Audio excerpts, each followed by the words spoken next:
We're going to be working on a couple of different collections today. I'm so excited because I'm starting to transition my home into the look that is going to be gracing into Valentine's Day. We are going to be playing with all of the colors that speak the love language. So let's start with the first collection. I need to get them out of the way. I should have had them planted up quite some time ago. So let's start with that collection and then we'll move on to the next. I have the prettiest begonias here that I should have really had planted up maybe 2 weeks ago because they came into bloom, but it's not a lot of work that I have to do on them. So just going in and just popping off a leaf like that and just kind of cleaning up the blooms a bit. So like right here, I would just go in, pull the begonia down and pop it just like that. And look at that. How cute is that? On the other hand, I have some containers that have some amaryllis blooms in there that are way past their prime and really just need to be popped out and moved on to the next stage. And then I can go in and I can pop something new in there. Now, I've went in, I've cleaned up this begonia for the most part. Now, you can take it off petal by petal, but I just go in and I just take it all the way down and clean up my flowers the same way that you would have to do if you had your begonias potted up and they were in bloom. You just go in and you just clean it up a bit. Didn't really take much. Now, this leaf here is a little bit ratted. It doesn't look too bad once I get up on it.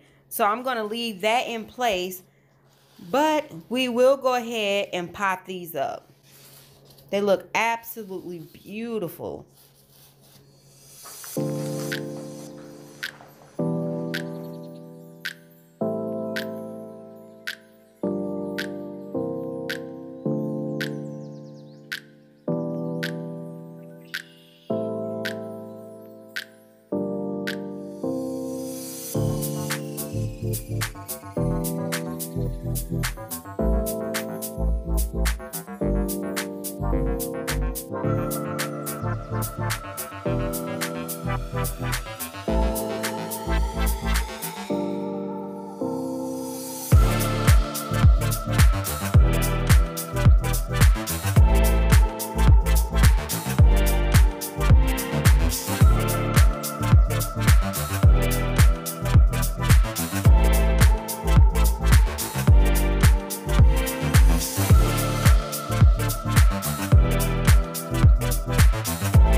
Here is a close-up of what the begonias look like. You can see where there is a little bit of bruising, but it's not as bad as it looks.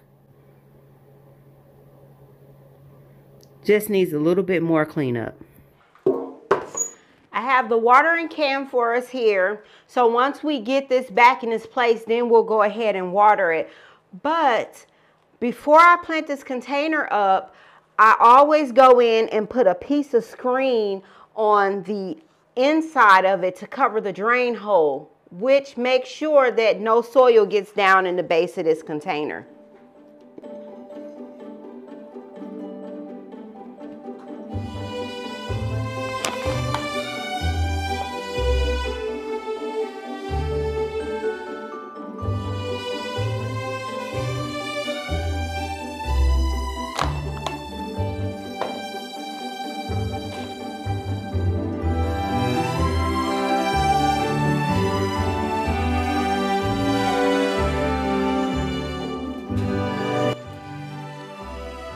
This is a very simple but elegant arrangement, and it really didn't take a lot of components.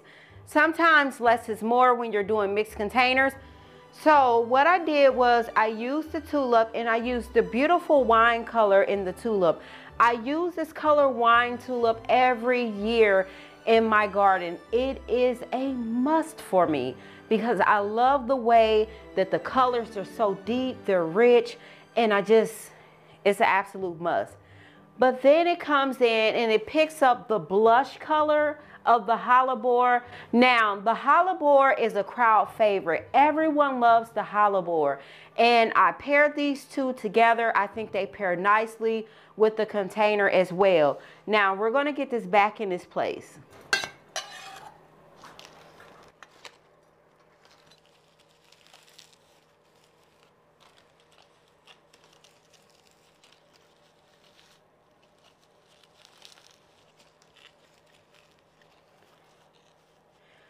Just tucked in around the front of the container here, just a little bit of moss to help accent it a little bit. And I alternated and flipped it so you've seen some brown and you've seen some green. For the final collection, we're going to plant up some beautiful geraniums. Now, once I get these potted up and get them on a routine, the blooms are going to take off. Just trust me. Trust me on this one here. And I'll take you guys along with me on that journey and show you some of my behind the scenes and tips and tricks on how I get my geraniums to explode, not only with just blooms, but also foliage as well. So this is going to be part of another collection. And so we're going to conjoin the two, and it's going to be absolutely beautiful, or so I think. So what we'll do is we'll pot these up, and then we'll get the rest of the collection. We'll put it together in the place where it's going to be at in my greenhouse here.